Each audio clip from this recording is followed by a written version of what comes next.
ಸದಾ ಜನ ಕಲ್ಯಾಣ ಹಾಗೂ ಬಡವರ ಸೇವೆಗಾಗಿ ಶ್ರಮಿಸುತ್ತಾ ಧಾರವಾಡ ಗ್ರಾಮೀಣ ಭಾಗದ ಶಾಸಕರಾಗುವ ಎಲ್ಲ ಅರ್ಹತೆ ಹಾಗೂ ದೂರದೃಷ್ಟಿ ಹೊಂದಿದ್ದ ಧೀಮಂತ ನಾಯಕ ದಿವಂಗತ ಶ್ರೀ ಯೋಗೇಶ್ ಗೌಡರ್ ಅವರ 10ನೇ ವರ್ಷದ ಪುಣ್ಯ ಸ್ಮರಣೆಯನ್ನು ಆಚರಿಸಲಾಯಿತು.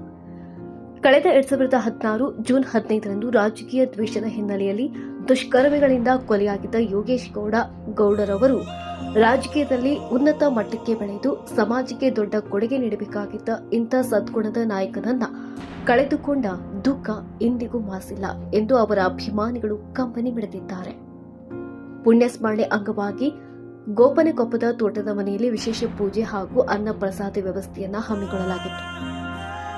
ಒಬ್ಬ ವ್ಯಕ್ತಿ ಸಾವನ್ನಪ್ಪಬಹುದು, ಆದರೆ ಆತ ಬಿಟ್ಟು ಹೋಗುವ ಮೌಲ್ಯಗಳು ಸೇವೆ ಮತ್ತು ಪ್ರೀತಿ ಎಂದಿಗೂ ಸಾಯುವುದಿಲ್ಲ ಎಂಬ ನುಡಿಯಂತೆ ಯೋಗೇಶ್ ಅವರು ಬಿಟ್ಟು ಹೋದ ಮಾರ್ಗದರ್ಶನ ಇಂದಿಗೂ ಜೀವಂತವಾಗಿದೆ.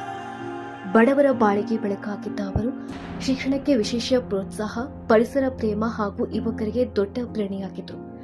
ಅವರ ನಿಷ್ಠೆ, ಪ್ರಾಮಾಣಿಕತೆ ಮತ್ತು ಸಮಾಜದ ಅಭಿವೃದ್ಧಿಯ ಚಿಂತನೆಗಳು ಸದಾ ಸ್ಮರಣೀಯ.